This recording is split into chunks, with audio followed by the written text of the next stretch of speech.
Cavite 4th District Representative Kiko Barzaga missed his own ethics hearing this morning. For the details, we have mobile journalist Amy Atienza. Amy, bakit daw na-miss ni Representative Barzaga yung kanyang hearing?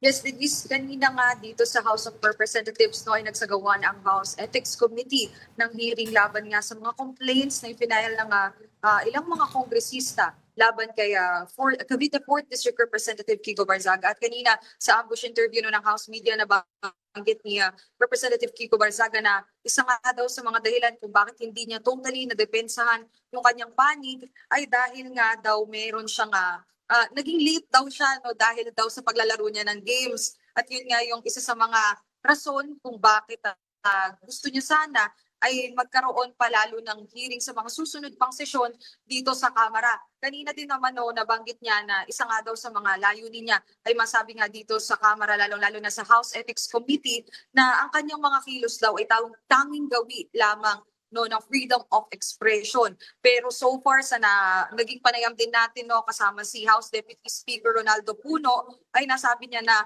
29 congressmen ang nag-file ng ng ethics complaint laban kay Representative Kiko Barzaga.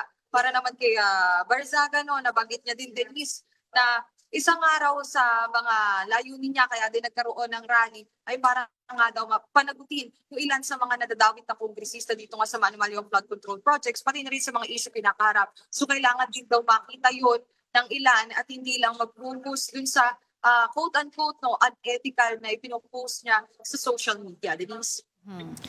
Doon ba sa interview na yan, Amy, ay nagpaliwanag din itong si Congressman Barzaga? At alam niya ba na may mga foreign ambassadors na nakatira din doon? Well, isa nga sa mga napag-usapan din dito, medyo naging huli din yung pagdating ni Representative Barzaga sa rally nga na ginawa sa Corpse Park.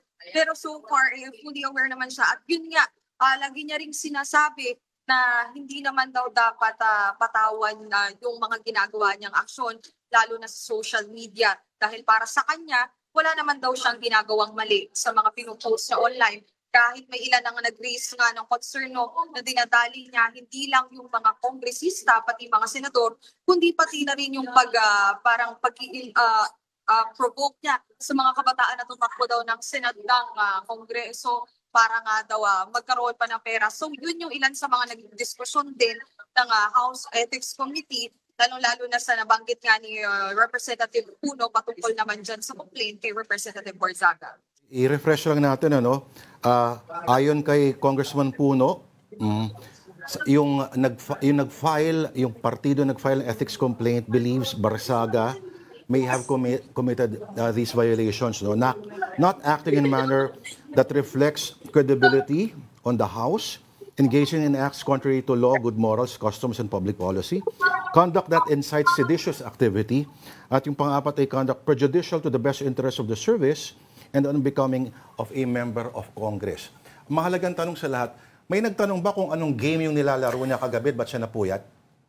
Well, hindi na natanong Lord, pero most likely baka kung titingnan din natin yung mga games abot talaga ng gabi, baka very long games na nabangan natin mga story-based na games. And nakita rin kasi dito sa Kamara, mahilig daw kasi sa mga anime, yung mga Japanese stories tong si Representative Kiko Barzaga. So most likely baka leaning din sa mga ganong bagay, Lord. Ano ba yung mga games na may kinalaman sa mga pusa?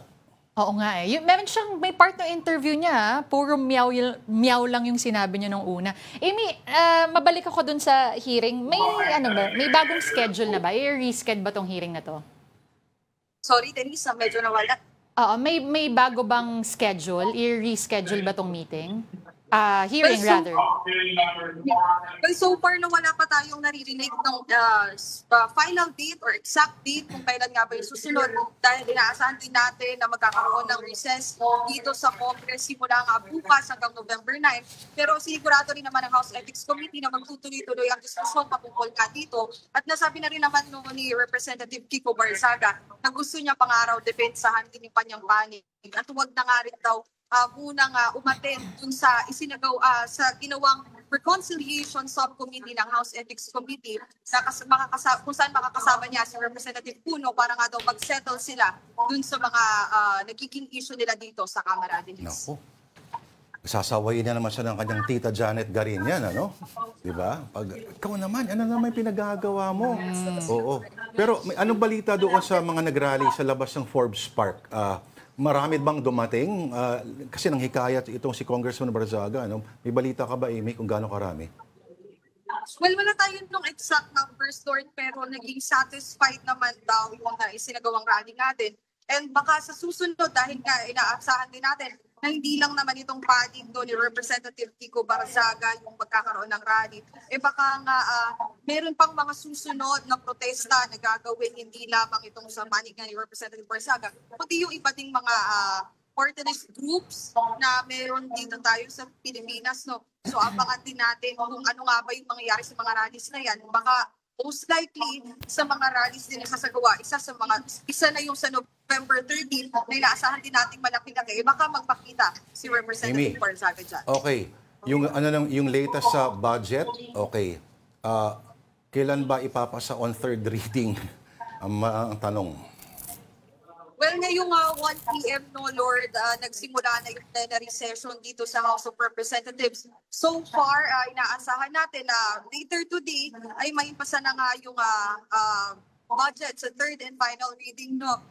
Isa sa mga napansin din natin noong nakaraang linggo, lalo-lalo na noong second reading, isa lang yung naaprubahang amendments mula sa minority at yun nga yung pagbabawas dun sa magiging budget ng Office of the Vice President. Isa sa mga naging suggestion dyan ni Representative Laila de Lima ay ibaba sa 733 million pesos na nakaayon din no, sa General Appropriations Act of 2025 ang budget ng Office of the Vice President.